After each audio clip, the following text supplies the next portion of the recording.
Chapter 25. All Eyes on Me. Claudia. We got into our designated rows and took our seats. In another section, I caught sight of John. He hadn't taken his eyes off me. Our brief encounter with Mr. Cortez had caused concern. Speeches started. The valedictorian spoke about the futures our lives would take us to. A few honor students also gave their own discourses. I had opted not to give a speech. They were far from my thing. But as I heard the last discourse, the key announcer revealed, "And now we will be spotlighting Milton's honor students." I pursed my lips. Michael's eyes diverted towards me. He was on stage, but still managed to find me among the group of students. Joseph was not in attendance on stage. There was an empty spot where he should be. John was also looking over. We would both be going up to get our honor cords, the symbols of achievements throughout our school year. "Where's Joseph?" I asked. My question merged into John's mind. He looked over at me before an announcement darted our eyes over to the stage again. "And here to introduce our guest speaker is our own principal, Dr. Mueller." Joseph was walking across the stage. He took the podium, and soon it became apparent why he was introducing the speaker. "Greetings to all in attendance. It is an honor to be here, and far more of an honor to introduce a man that has given a great deal to our school, a man that has made a great impact with his generous donations, a man that I'm honored to call my brother." "No way." John's voice was the first to think. What Miss Stevens had said made sense. He was here. "Here to give out the honor cords to all our deserving students. Please welcome Dr. Bryce Mueller." "Shit," John said. John hadn't known. Had Joseph known before this? He must have. But there was no way of telling. John felt betrayed by this revelation. I noticed Michael's eyes dart away from me toward the center stage where a tall, well-dressed man in a dark blue navy suit and pink pastel tie stepped up from the side of the stage. He just seemed to materialize from out of nowhere. I hadn't seen him until he was standing before the podium, shaking Joseph's hand and grimacing at the small gathering of people in the large auditorium. Joseph took his seat on stage next to Michael and the rest of the assistant principals. "Greetings, prestigious colleagues, Milton staff, honored guests, students, and attending parents. First off, let me congratulate our graduates. It is an honor to be here on this joyous occasion. As some of you might not be aware, my own son, John Mueller, is among those graduating on this day as well." He motioned to the graduates. John rose slowly and waved to all cheering in the crowd, including me. "Of course he would put me out there," he grumbled, taking his seat. I sighed, pressing my lips. The audience in attendance began clapping. Students cheered and sounded off like loud misfits. Dr. Nicholson appeared annoyed. His demeanor demanded silence, and it seemed to receive it almost immediately. The auditorium became still once more. I stared at the podium. He was the same man from my nightmare. Had my dream been a warning of some sort? "Why is he here?" The same question surfaced in John's mind. "He's pretending to be your father," I reasoned. "That's far too easy an excuse, Miss Bell," John answered. Perhaps he was right. Then again, he had given the school a generous donation. That was yet another reason he might be here. "True, but with him it's always a far more frightening reason, Miss Bell." At first glance, he looked rather frightening and arrogant. There was an ignorance and superiority above all in his demeanor. With boredom, he addressed the audience. "Your dedication and hard work have earned you the diplomas you will receive this day. I am proud to be in your presence." The announcer came alongside him and handed him a list. "To the honor students, congratulations. When I call your name, please come up to receive your honor cords." That was short and sweet, John thought. Here we go, Miss Bell. Please, try to relax, especially around him. I wish he hadn't said that. It only added to my anxiety. Forgive me, baby. I took a deep breath. My heart began to beat faster.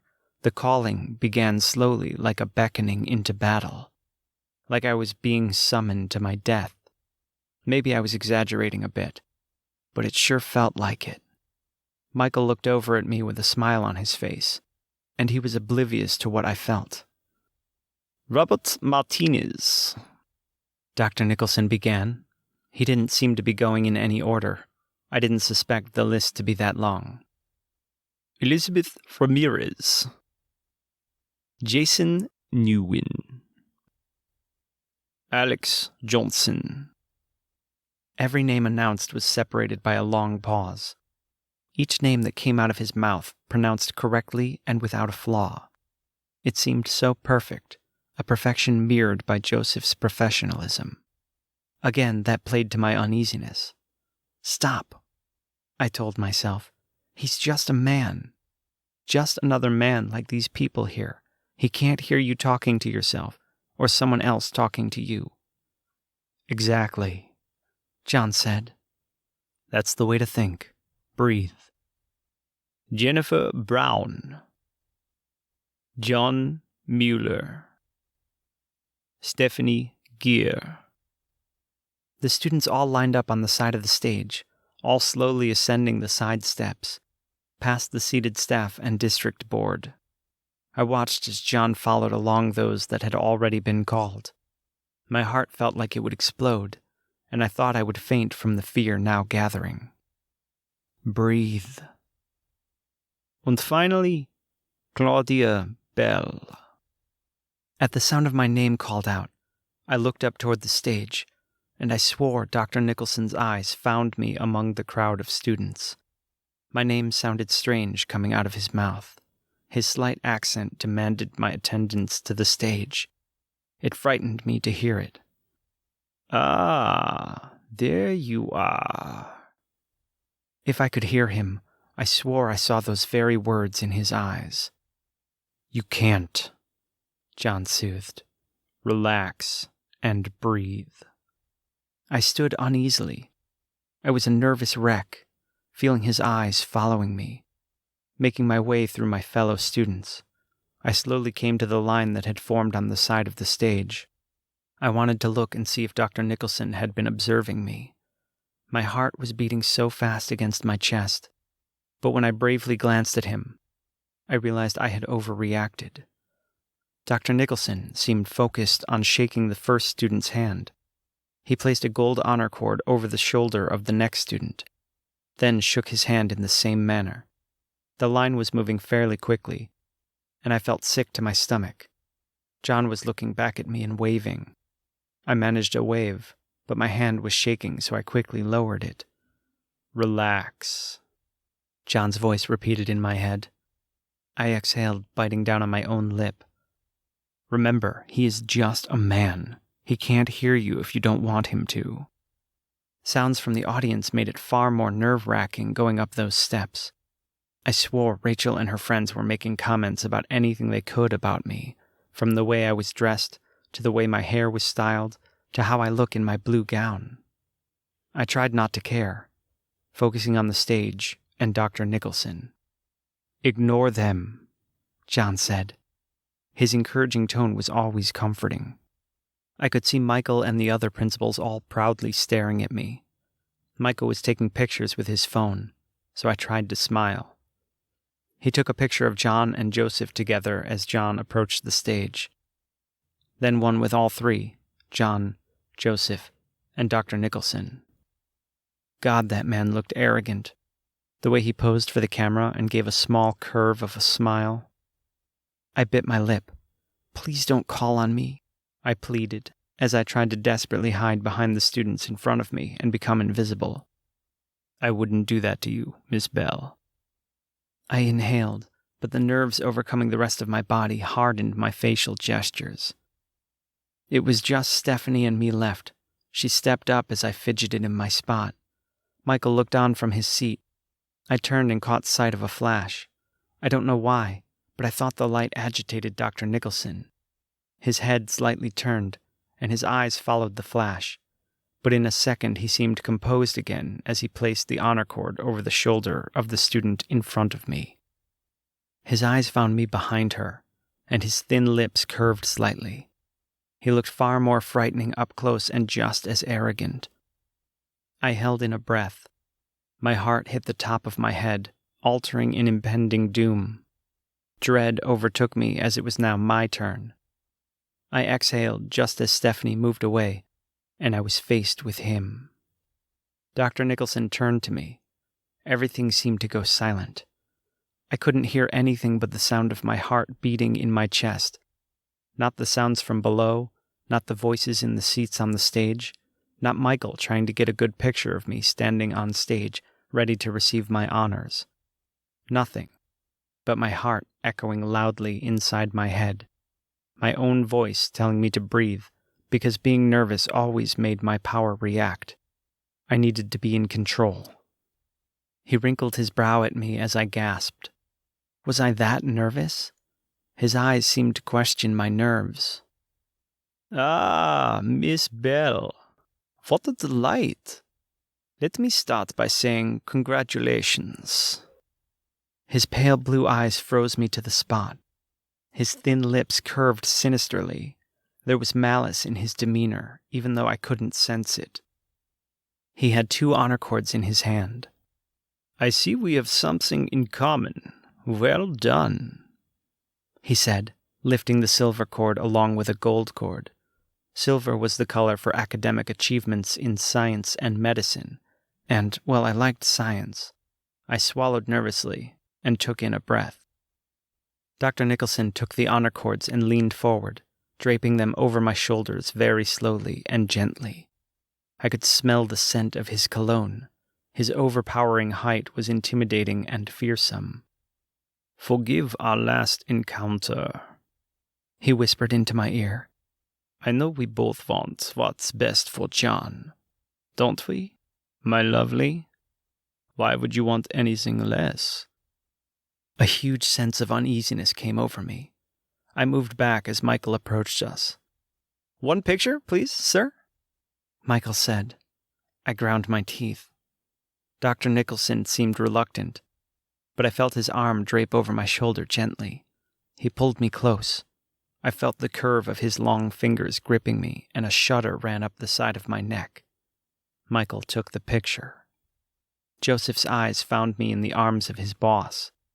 I couldn't tell if he was frightened for me. His expression was blank. I suppose he had to be that way. Another man entered the stage.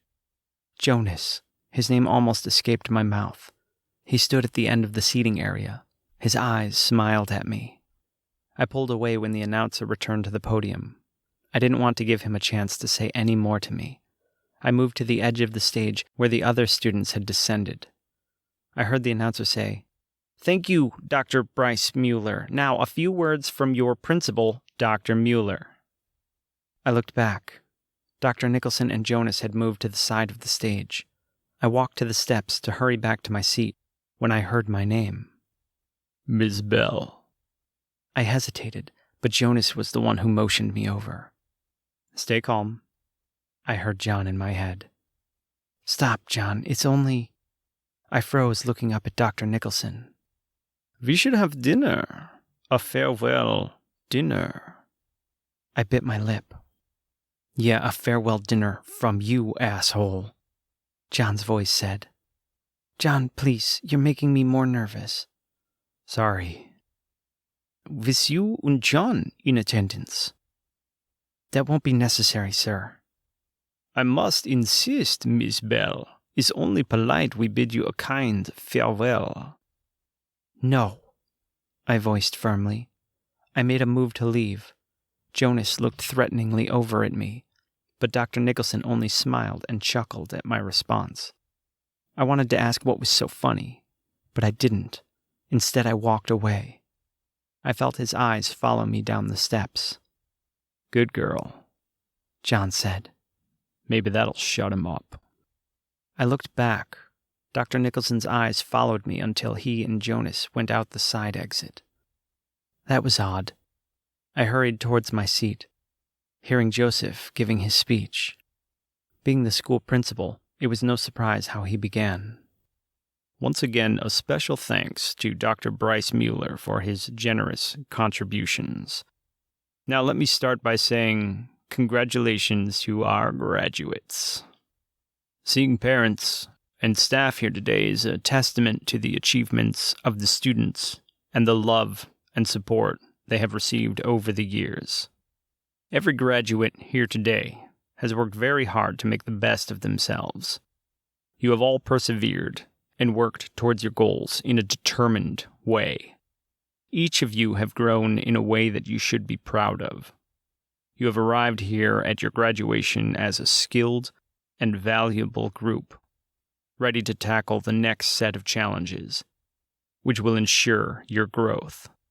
You are all a credit to yourselves. The future is an amazing place, so make it yours. Make it fun. The world offers you opportunities and some difficult challenges, but I release you knowing that you will overcome any obstacle you may face with readiness and a rounded education. Today you really deserve your success. You are all a hard-working and dedicated group, and I'm proud to have been your principal. There was cheering all around, whistling from seniors and clapping from family members as well as the graduates. All stood to give Joseph a standing ovation. I waved up at him, and he caught sight of me, blowing me a kiss and sending a wave right back. Now, as I call out your name, I want you to come up and receive your diplomas, and congratulations to all of you once more. Then it was the moment of truth. Name after name began to be called, this time in alphabetical order, and since my name was one of the very first, I soon heard it over the loudspeaker. A row at a time, all in order as we were seated, I hurried along the line, moving slowly with my fellow classmates. Students high-fived each other. I felt good. I proudly wore my honors cord draped around my neck. I was getting my diploma. Who would have thought when I entered Milton I would come full circle? In a way, it was an end to my journey. Yet it was also the beginning of a new one. My thoughts drifted as I heard him. Together, you and I, Miss Bell.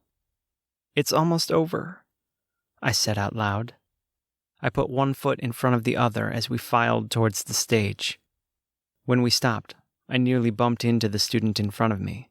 I looked down at my dress shoes peeking out from beneath my graduation gown. Other students took their places behind me as names continued to be called. They stood in line waiting. I spotted John in the distance looking in my direction. I also caught sight of Rachel, who was seated a few chairs away in the same row he was. John waved and kept his eyes on me, even when I caught Rachel's ugly frown staring in my direction. I gave her a cool look in return. We were done with school now. I wasn't going to be moved by her petty rivalry anymore. John was my boyfriend. And the teachers adored me. She was the one who hadn't engaged with anyone except her equally petty girlfriends that liked to torture girls they thought were different. I almost felt bad for her. It was her choice to remain small. Maybe, someday she'd decide to grow up. I watched each person walk across the stage to receive their diploma and to shake hands with Joseph. A twinge of jealousy sprang up from me when I could hear someone's family cheering them on. There was no one to cheer for me. That thought crept into my chest and took hold, the sadness washing over me in a wave. No mother, no father, no one. I pressed my lips tightly. I was not going to cry in front of everyone. Students walked the stage, and I could see as they shook hands, taking the diploma from Joseph. Pictures would be taken from below the stage, with flashes from the cameras of parents standing to get the best shot possible to capture this important event. Soon it was my turn, and I mounted the steps, heart pounding at all of the attention, and emotions welling up in my chest. I couldn't hear anything. I focused on not falling over and kept making my way forward. As I neared, Michael's face lit up. To the side of the stage, Mr. Claypool and Mr. Vasquez were taking pictures as I approached. I felt like I was in a film as flash after flash captured my every step. I stopped in front of Joseph, and he handed me the diploma. Congratulations, Claudia. I'm so very proud of you. He reached over, and I hugged him tightly. Michael stepped up and posed with us as Mr. Claypool took the picture. As we pulled apart, Michael scrambled back to his seat with Mr. Vasquez and Mr. Claypool taking the same image himself and heading back to his own chair. I moved along, following the rest of the students. Diploma in hand, I could feel the fingers of each teacher. My favorite ones leaned in to tell me congratulations. It wasn't until I was on the other side of the stage that I heard a few cheers for me. I turned and looked. John was standing up and cheering me on. I couldn't help the smile that broke out across my face. Now I could hear Michael, Mr. Claypool, Mr. Vasquez, and yes, even Joseph. There may not have been a mother or a father in attendance for me, but I had a family, even if it was a little strange and confusing at times. After graduation, we gathered outside. I caught John with a group of his classmates. Rachel was among them. I felt a little jealous, especially when I caught Rachel curling up next to John to take a picture. He pulled away from her as soon as he realized who it was. Miss Stevens was there. I found it strange that it was she who was encouraging Rachel to take a picture with him. John silently informed of the new information he'd learned. Miss Stevens was Rachel's aunt. Suddenly things seemed to make a little more sense. Odd I had not noticed it first thing when we had run into her. She wanted to help her niece to nab John. She already had his uncle and was considering his dad. Aunt Stevens was taking photos too, encouraging John to get close and take a picture with her. "Come on, John, don't be shy. Put your arm around her," I overheard her say. I looked back, hoping to see Michael and my devoted entourage of assistant principals, but I knew they would be busy. At this point, I would even welcome Joseph. Why do I have the worst luck? Now, Miss Bell," John chided in my head. "John," I heard Miss Stevens say. I turned to see John was walking away from taking any more pictures with Rachel. Her annoying aunt looked disappointed. I realized he was coming my way. He had caught sight of me and was motioning me over to him. I hurried, and as soon as I came closer, I caught the expression on Miss Stevens' face. It was one of utter disappointment and disapproval. "Oh." Her lips formed a sneer. I caught her motioning to Rachel to come over. Rachel smiled and was happy to do so. Miss Stevens' thoughts were filled with dislike in my direction. She didn't keep them hidden any longer. If I had failed to notice them the first time, it was completely the opposite now. "You didn't tell me your father was going to be the guest speaker," I joked. John rolled his eyes. "That makes two of us, Miss Bell," he said. He'd had the same thoughts regarding Joseph. He had been missing from our group, but he was quite busy with the events of the day. John smiled, rubbing a hand over the back of his neck, looking rather bashful. It seemed he hadn't expected that either. "I didn't know," he said very politely. "He surprised you?" I asked him. "I don't think surprise is the best word. Are you okay?" I think it bothered him. He doesn't scare me. I'm done with that part of my life. I smiled as he leaned in to kiss me. "If anything, I have a bone to pick with Joseph for not giving me a heads up. But I guess I should have known when Jonas appeared at prom." "Maybe he didn't know, John, same as you." "Maybe." John's phone beeped. A text came through. He dug it out of his pants pocket from under the gown. I already knew as his eyes stared down at the screen. "Joseph," he informed me. "He said he didn't know. He asked if you're okay." I grinned wide. It made me feel all warm inside knowing Joseph was worried about me. John grinned back. His brows furrowed slightly, but I already knew. "We have dinner plans with..." "Hi again." Miss Stevens' voice interrupted. John frowned when he caught sight of Rachel alongside the blonde-haired woman. Taking my hand, he pulled me over to him, trying to ignore the voice. That was a wonderful speech your father made, and a generous donation. I had no idea, she said. I must call him to thank him. I didn't get a chance to say much to him. He was in a hurry. So he was gone. That was a good thing, we both agreed. He's always a busy man, John informed. I bet he's a doctor. She really liked to say that. John concealed a chuckle at my thoughts. I looked him up. He's very respected and well known in his practice. She sounded like she had been sold and was now Team Dr. Nicholson. My lip tightened as I crossed my arms, annoyed. Rachel caught a look at my expression. She looked him up? I thought to John. Will he be joining us for dinner this evening? She quickly asked. The smile on her face spread. He didn't say. Father's usually very good at giving us notice of such. Uncle Joseph would probably be more informed about Father's schedule. She looked disappointed. She surely couldn't ask Joseph about his brother if she was interested in him. I was disgusted. If she only knew he was an arrogant psychopath, John thought. I laughed, but cleared my throat to conceal my laughter. Miss Stevens looked annoyed. John, take a picture with me and my niece. I don't have a picture of either of you two. She changed the subject so suddenly. Her mind revealed she wanted to separate us and get Rachel closer to John. Irritated, John's upper lip tightened as he wrinkled his nose at the sound of the woman's voice.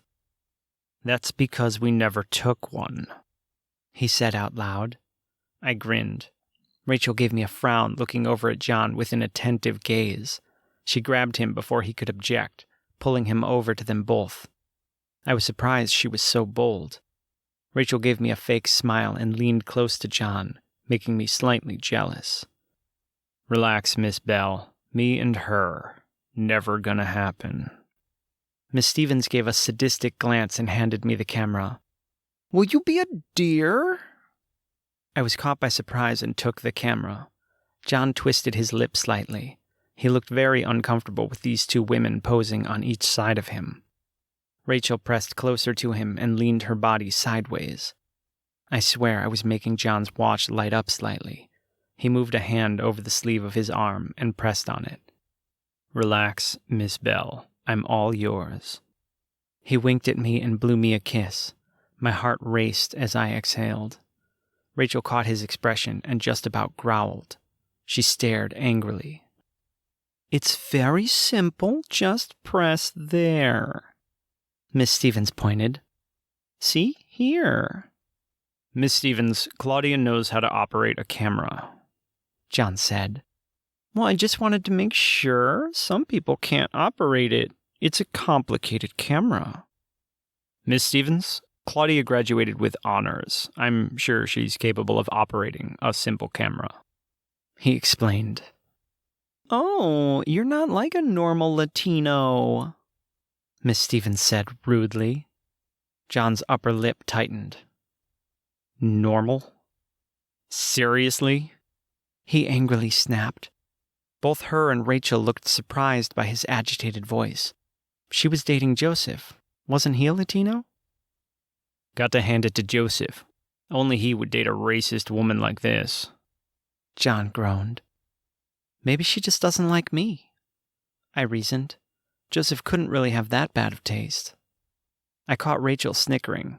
John crossed his arms, glaring over at her, and she stopped. Just take the picture, dear. Come on, Rachel. Smile big. You have a handsome honk on your arm. Rachel smiled big, showcasing her best phony grin once again. My eyebrows raised upward as she positioned them side by side. John looked uncomfortable. Miss Stevens removed herself from the frame. Come on, John. Put your arm around her. Claudia won't mind, right, dear? You know, they used to date. I don't know why they ever stopped. They were so cute and perfect together. She seemed to go on. John smirked.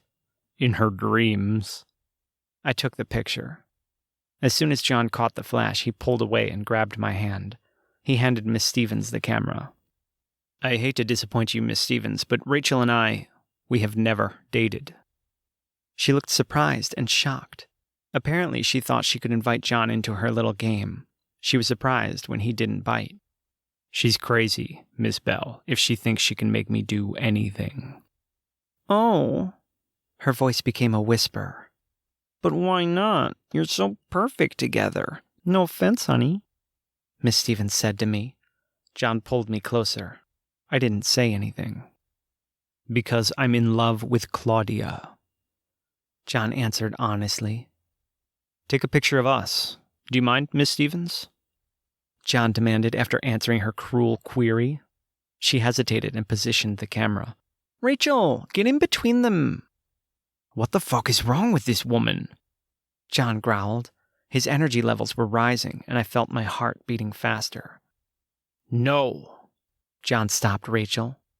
I want a picture of me and my girlfriend, please, Miss Stevens. Okay, don't be nasty. You haven't seen me nasty yet, John's mind said. John clenched his jaw, narrowing his eyes. She snapped the picture. Michael and Joseph appeared from among the crowd. Finally, Joseph was among our group. I went over to hug Michael tightly. I was relieved he was there to save me from this woman. Congratulations, sweetheart, Michael said, holding me tightly. Joseph, where have you been? I heard Miss Stevens say. I was afraid of what else would come out of her mouth, and so was John. I wondered if Joseph knew her as well as we had gotten to know her. He looked agitated. Hello, Michael politely said as I pulled away. Mr. McClellan, sir, how are you? Miss Stevens asked, moving to Joseph, who she greeted with a kiss he most definitely didn't want. Where are Rachel's parents? Michael asked. Michael knew her a lot more than I thought. Did Joseph's expression reveal a change of his feelings for her? Even John seemed to wonder the same. It could be Dr. Nicholson's presence that had him pained. That would make sense, too. It's just me, Mr. McClellan. Her parents are meeting us to celebrate later. They're throwing Rachel a party. She smiled and turned over to John. Oh, I see, Michael said. First, I'm having dinner with this hunk. You and John are welcome to come for dinner, Miss Stevens offered. Only if I can bring my girlfriend, John immediately said. Miss Stevens didn't say anything. I guess that's a no, John mentally said. Joseph looked on with disapproval. That's all right. We have our own party. Isn't that right, Miss Bell? Us Latinos, we know how to throw a party, don't we? I was surprised. He winked at me. This was the first time he made any mention of his heritage, or mine, out loud. I would agree with that, Uncle, John voiced. That didn't sit pretty with Miss Stevens. I thought you were joining me, she whispered, nearing. You know this is important to me. I never agreed, Karen. Besides, my nephew also graduated, and I don't see my brother throwing him any parties. I'm doing what he wants. I also agreed I would escort he and his lovely girlfriend to a party as a chaperone. Well, maybe me and Rachel can stop by?